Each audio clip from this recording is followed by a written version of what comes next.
Jou woorde kan mense lewendig maak of doodmaak. Daar was 'n tyd toe mense gedink het woorde het regtig waar so tipe krag. Hulle taal en woorde nie verstaan nie. Hulle het gedink woorde is sulke magiese goed. Jy gooi woorde en as dit jou tref, dan kan dit jou of doodmaak of lewendig maak of siek of gesond of die goeie goed wat ek sê word waar. Ons weet woorde werk nie so nie. Woorde is baie gevaarliker as dit. Woorde werk op 'n diep menslike vlak, op 'n emosionele vlak. En Jakobus waarsku vir ons. Daar's 'n hoofstuk in die Bybel, Jakobus 3, wat vir ons verskriklik waarsku teen die gevaar van woorde. Kom ons lees dit saam. Jakobus 3 van vers 1 tot 18. Moenie almal leermeesters wil wees nie, my broers, omdat julle weet dat ons strenger geoordeel sal word. Almal van ons struikel tog dikwels. As iemand nie met woorde struikel nie, is hy 'n volmaakte man en ook daartoe in staat om sy hele liggaam in toom te hou. Ons het stange in perde se bekke, sodat hulle ons gehoorsaam en daarmee stuur ons hulle hele liggaam. Kyk, selfs skepe, hoewel hulle so groot is en deur hewige winde aangedryf word met 'n baie klein roer gestuur na waar die stuurman wil. So is die tong ook 'n klein ledemaat wat op groot dinge roem. Kyk watter klein vuurtjie steek 'n groot hoop hout aan die brand. Die tong is ook 'n vuur, 'n wêreld van ongeregtigheid. Die tong is deel van ons ledemate, maar besoedel die hele liggaam. Dit steek die hele lewensloop aan die brand en word uit Gehenna aangesteek. Want elke soort wilde dier en voël en kruipende dier en seedier word en is getem deur die mensdom, maar geen mens kan die tong tem nie. Dit is 'n onbestendige kwaad, vol dodelike gif. Daarmee loof ons die Here en Vader, en daarmee vervloek ons mense wat na die beeld van God geskep is. Uit dieselfde mond kom seën en vervloeking. Dit, my broers, behoort nie so te wees nie. 'n Fontein laat tog nie uit dieselfde oog vars en bitter water uitborrel nie. 'n Vyeboom, my broers, kan tog nie olywe dra of 'n druiwestok vye nie. 'n Brakfontein kan ook nie soet water gee nie. Wie onder julle is wys en verstandig, laat hy deur goeie gedrag sy dade met sagmoedige wysheid toon. Maar as daar bittere afguns en selfsug in julle harte is, moet julle dan nie op wysheid beroem en teen die waarheid lieg nie. Dit is nie die wysheid wat van bo kom nie, maar aards, nie geestelik en demonies. Want waar afguns en selfsug heers, daar kom wanorde en allerlei gemeene dade voor. Maar die wysheid van bo is in die eerste plek suiwer en verder ook vredelievend, bedagsaam, inskikkelik, vol deernis en goeie vrugte, onpartydig en ongeveins. En die vrug van geregtigheid word in vrede gesaai vir hulle wat vrede maak. In hierdie gedeelte kom Jakobus en hy wys vir ons van 3 klein goedjies wat geweldige krag het. 'n Perd is 'n groot dier, maar kyk met wat se klein stang kan jy die hele perd se liggaam beheer. Jy kan met die perd doen net wat jy wil deur daai klein stangetjie in sy bek. Die tweede wat hy hier noem is van 'n skip, 'n reuse skip. En hoe klein is die roer wat hom in 'n rigting stuur? Die derde ken ons goed, vuur. 'n Klein vlammetjie, om die waarheid te sê 'n vonkie, kan 'n groot veldbrand veroorsaak. Nou kom Jakobus en hy waarsku vir ons dat die tong ook so is. Die tong is een van die kleinste ledemate in die mens se liggaam, maar die skade wat die tong kan aanrig, is onkenbaar. Die tong, dit staan vir dit wat ons sê. Met my tong, my mond praat ek, en dit wat ek sê, besit regtig waar mag oor lewe en dood. Dit wat ek sê kan mense op so 'n emosionele plek sit, dat hulle nie meer kans sien vir die lewe nie. Dit kan mense so afbreek, dat hulle geen selfbeeld meer hê nie. Of die tong kan iemand wat in wanhoop is, ophelp, opbeheer. Jakobus kom en hy sê, as jy jou tong kan beheer, is alles reg.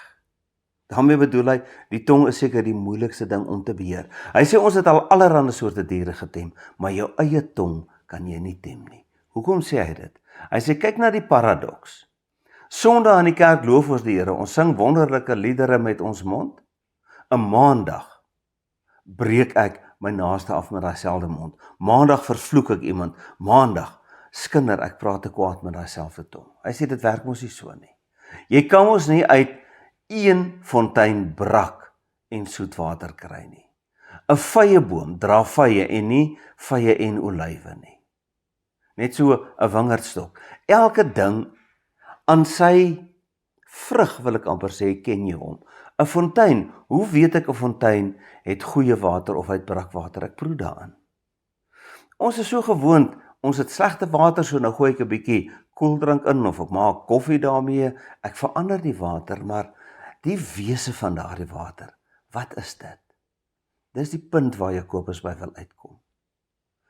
As ek wonderlike dinge sê, ek vlei mense, ek loof mense, as ek die Here loof en prys en ek kan 'n goeie prediker wees, 'n wonderlike spreker, maar dit gebeur dat ek mense afkraak met my tong, dan daardie daad getuig eintlik van wat in my binneste aangaan. Ons sê maklik, ag, ek het maar net 'n foutjie gemaak, dit was 'n glips. Ek dink die wysheid wat Jakobus ons wil leer is om juis by die punt te kom dat ek so edel sal wees in my binnekant, so gestroop van slegte gedagtes, dat daar nie per ongeluk iets uit my mond uitglip nie. Baie interessant, baie mense het al gesê, jy het goeie mense, maar as daar een keer iets uitglip, daar's voorbeelde van rasisme. Mense sê ons is nie rassisties nie, en dan in een oomblik van woede glip daar 'n rassistiese opmerking uit en dan sê hulle, jy het die hele tyd voorgegee. Nou kom jou ware kleure na vore. Dit is ongelukkig so. Ek kan, as ek van iemand nie hou nie, regtig waar voorgee dat ek van hom hou. Ek kan goed praat van hom, met hom, maar as hy iewers iets uitglip, dan weet die mense, al hierdie was maar net vertoon. Binnekant in my hart is dit sleg. Hoekom? Want daar kom slegte woorde uit my mond. Nou roem ons daarop dat ons wysheid het. Kyk, Jakobus is mos 'n boek van wysheid. Ons roem daarop dat ons wysheid het. Hy sê ons moet baie oppas. Jy kry 'n hemelse wysheid en jy kry 'n aardse wysheid. Hoe lyk hulle? Ons lees hier Jakobus skryf, wie onder julle is wys en verstandig? Laat hy deur goeie gedrag sy dade met sagmoedige wysheid toon. Goeie gedrag, sagmoedige wysheid, dade toon. Jy moet kan sien dat iemand werklik waar hemelse wysheid het en nie aardse wysheid nie. Hoe lyk die aardse wysheid? Jakobus spel dit baie duidelik vir ons uit. Aardse wysheid het te doen met afguns en selfsug, en dit lei tot wanorde en allerlei gemeene dade. Hoeveel van dit wat ek sê, is nie gebore vanuit afguns of selfsug nie. Selfs die goeie wat ek sê. Ek kom by iemand wat ek nie van hou nie, hoekom vlei ek hom? Want ek wil iets uit hom hê. Ek is selfsugtig. Ek is afgunstig oor wat hy het. Soveel van dit wat ons sê, word gemotiveer deur selfsug. Wat kry ek hier uit? Ek wonder as jy 'n lysie gaan maak, vat 'n papiertjie en maak 'n lysie van alles wat jy gesê het die afgelope tyd. Hoeveel van dit is tot jou voordeel en hoeveel is tot ander se voordeel? Ek het dit een keer gedoen en ek het geskrik. Daarteenoor kry jy die hemelse wysheid. Hemelse wysheid, lees ons, is suiwer, vredelievend, bedagsaam, inskikkelik, vol deernis, goeie vrugte, onpartydig en ongeveins. Ek dink ons moet in ons gedagtes vir ons sê, ek is op 'n leertjie. Dalk moet jy 'n leer teken. Gewone leer. Jy teken hierdie leer en jy sit jouself hier in die middel. Bo is die hemel, onder is die aarde. Nou praat ek praat met iemand. Gaan ek op of gaan ek af? Ek sê vir iemand hy is 'n goeie mens, maar ek sê dit omdat ek bybedoelings het. Gaan ek op of af? Ek gaan af. Ek beklei met iemand. Ek gaan af. Ek skinder van iemand. Ek gaan af. 'n Mens sal skrik om te sien hoe vinnig jy afgaan. Daarteenoor, ek kom by iemand wat ek nie ken nie en ek gee vir hulle kompliment. Ek gaan op. Ek sê goeie woorde vir my kinders. Ek gaan op. Ek voel dalk nie so nie, maar ek weet, my lewensmaat het iets nodig om van my te hoor om hulle op te beer. Ek klim op. Deur dit wat ek sê, dit wat ek dink wysheid is, daardeur kan ek op of afklim. Die doel is om op te klim. Die doel is om so hoog op te klim dat in my gedagtes daar nie eers meer slegte goed is nie, slegte dade is nie. Ons doen soveel slegte goed. Ons sê soveel slegte goed. En baie keer steek jy vas daarby. Dis amper soos die brandende bos. Dis woorde veroorsaak 'n vuur wat nie uitbrand nie. Dis soos daai brandende bos wat Moses teëgekom het. Die Here is daar en die Here is heilig, maar die bos brand nie uit nie. My woorde is onheilig en hy steek 'n vuur aan die brand en daai vuur blus jy moeilik. Kyk agtertoe en praat vorentoe. Kyk, wees realisties, kyk oor die skade wat jy al gedoen het deur dit wat jy gesê het en hou op daarmee. Leer daaruit. Kom by die punt waar jy kan sê, Here, vergewe vir my. As ek iets kan regmaak deur dit wat ek gesê het, doen dit. Ek het dit een keer ondervind, ek was op skool. Ek het van iemand sleg gepraat en tot nou toe weet ek nie hoekom nie. En dit was my verskriklik. Een Sondag aand in die kerk het die dominee gepreek. Ek kan nie onthou wat hy gepreek het nie, ek weet net. Daai aand het ek besef, ek moet met daardie persoon gaan regmaak. Dit was een van die onderwysers. Weet julle, ek het gegaan, dit was vir my verskriklik, ek het 'n briefie geskryf. En om 'n lang storie kort te maak, tot die dag van haar dood was ons die beste van vriende. Ek was op Bloemfontein, as ek Bloemfontein toe kom, maar bel sy my, dan kom drink sy koffie by my. Jy doen iets verkeerd en jy besef dit is verkeerd en jy maak reg. Dis 'n nuwe wêreld wat oopgaan. Kyk wat lees ons in hierdie laaste sin. Jakobus 3 vers 18. En die vrug van geregtigheid word in vrede gesaai vir hulle wat vrede maak. Saai is harde werk. Die vrug van geregtigheid, met ander woorde, daar waar die wêreld 'n beter plek word. Dit is die vrug van dit wat gesaai word in vrede. Wie saai hierdie vrede? Nie net mense wat vrede wil hê nie, maar mense wat werklik waar uitgaan om vrede te maak. Dit wat ek reg doen, daar waar ek verskoning vra, daar waar ek goed praat, dit het so 'n goeie effek. Net soos wat die sleg wat ek praat 'n bose effek het. Met wie praat ek? Met wie praat ek partykeer sleg? Ek dink die beste voorbeeld is ons kinders. Ons as ouers is ook maar net mense en partykeer is ook moedeloos. Partykeer in 'n oomblik van swakheid kraak jy jou kind af. Van daai krake herstel nooit. Kinders wat groot word is mense wat soos 'n spieël gekraak is omdat hulle deur woorde van hulle ouers seer gemaak is. Jou lewensmaat. Ek het soveel frustrasies by die werk. Kan ek dit teenoor my baas lig? Kan ek vir hom sê wat ek van hom dink? Nee, dan verloor ek my werk. Kan ek dit vir my medewerker sê? Nee. Net as kinders hulle vir my. So op wie haal ek dit uit? My lewensmaat. Ons breek mekaar af. Onderwysers, werkgewers.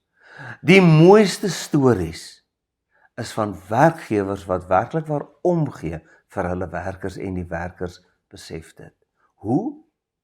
Dit wat die mense doen, die werkgewers, en dit wat hulle sê. Daar's min dinge wat so 'n invloed het op iemand as, iewers in sy lewe het hy 'n mentor gehad. Iemand wat vir hom raad gegee het, wat baie beteken het. Die woord mentor is baie interessant. Ons ken die woord, dis iemand wat vir jou soos 'n leermeester is. Wat ons dalk nie weet nie, is daar was regtig waar iemand met die naam mentor. Ons almal ken die storie van die Odysseia.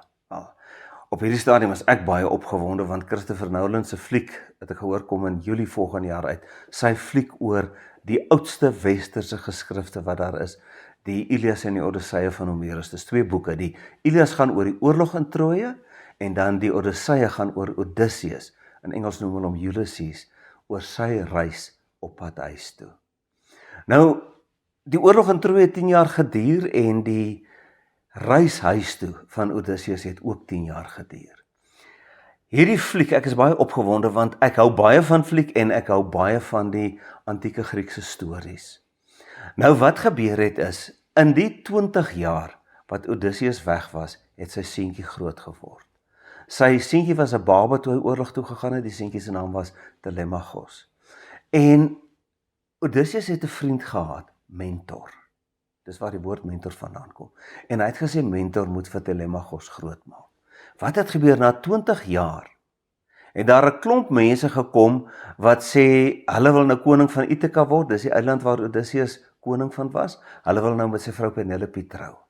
En hierdie mense het indringers geword wat Odysseus se huis verniel het, hulle het sy voorrade opgebruik en hierdie Telemachos was woedend daaroor. Maar wat kan hy doen? Hy's 'n jong seun, 'n seun van so om en by 20 jaar. Nou gebeur daar iets interessants. Ons lees in die Odysseia hoe dat die godin, en mens weet ons nou daardie tyd het hulle nie van die Here geweet nie, hulle het hulle Griekse gode gehad, maar die godin Athene kom verskyn aan Telemachos in die gedaante van Mentor. Ek wil vir julle hierdie storie vertel. Dit gaan oor die stem van Telemachos. Op die westelike rand van Ithaka, waar die son sak oor olyfbome en die seewind stories bring van verlore helde, sit 'n jong man, Telemachos, die seun van Odysseus. Die wêreld sê hy is 'n prins, maar hy voel meer soos 'n weeskind. Binne sy vader se paleis lag die onwelkome indringers, die mans wat hulle self gemaklik gemaak het in wat oorbly van Odysseus se huis. Hulle eet sy brood, drink sy wyn, spot sy stilte, en hulle fluister vir sy ma Penelope, kies 'n nuwe koning, jou man is dood. Telemachos dink by homself, ek het nie my pa se stem nie, hulle hoor my nie, ek weet nie wat om te sê nie, wat is die nut van praat as niemand luister nie? Maar dan verskyn 'n vroulike figuur agter hom, nie jonk nie, nie oud nie, haar oë helder so stormlig. Dit is Athene, die godin van wysheid. Sy verskyn in die gedaante van Mentor, 'n wyse vriend van sy pa, en nou mentor van hom. Athena sê vir hom, jy is nie net Odysseus se seun nie, jy is jou eie stem. As jy swyg, sal die bose stemme wen. As jy uitbars in woede, sal jy verteer word, maar as jy praat met wysheid, sal die wêreld luister. Telemachos antwoord haar, maar wat kan ek sê? Ek is jonk, ek is bang.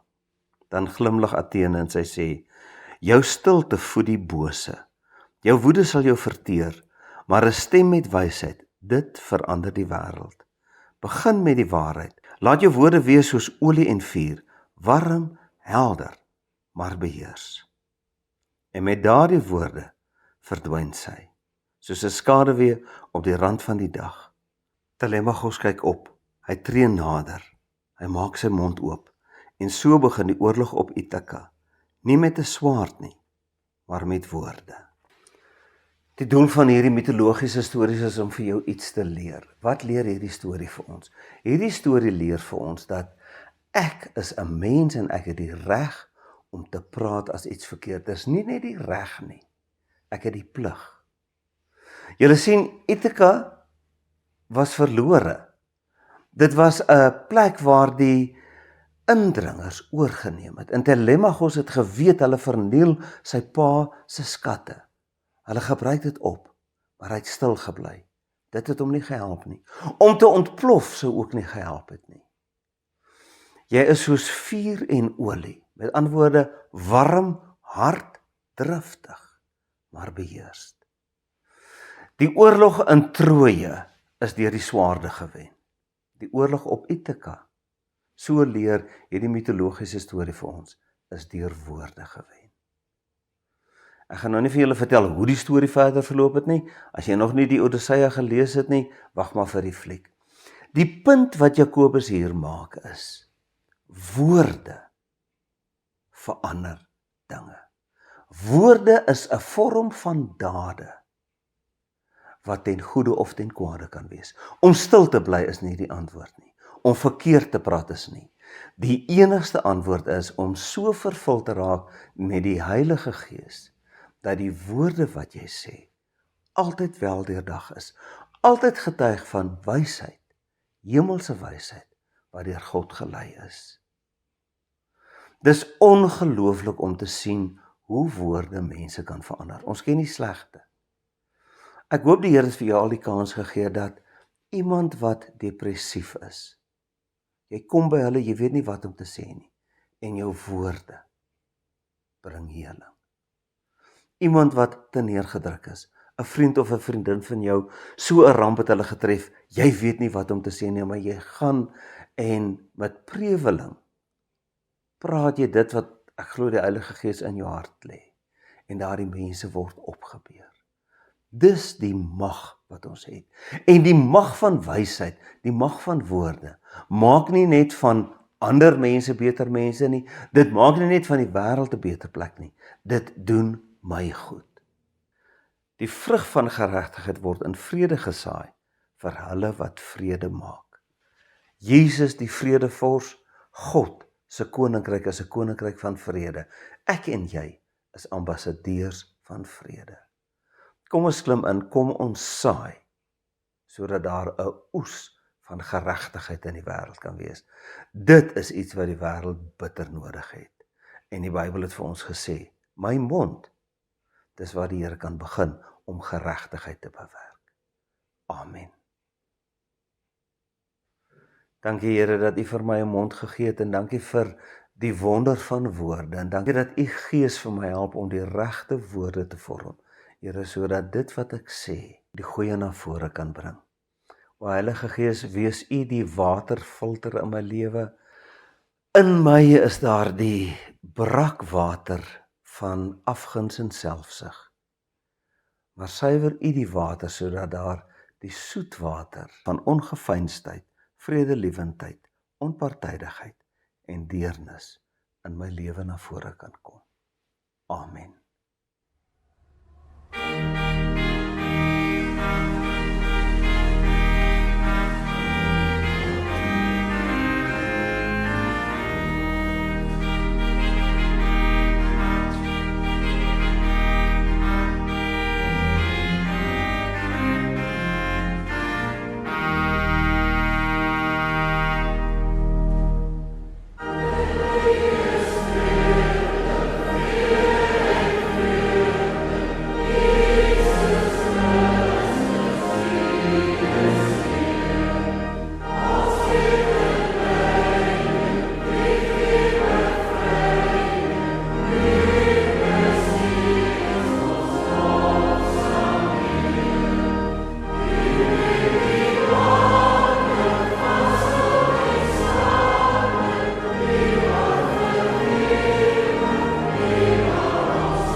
Die genade van ons Here Jesus Christus, die liefde van God die Vader en die gemeenskap met die Heilige Gees is en bly by elkeen van julle. Amen.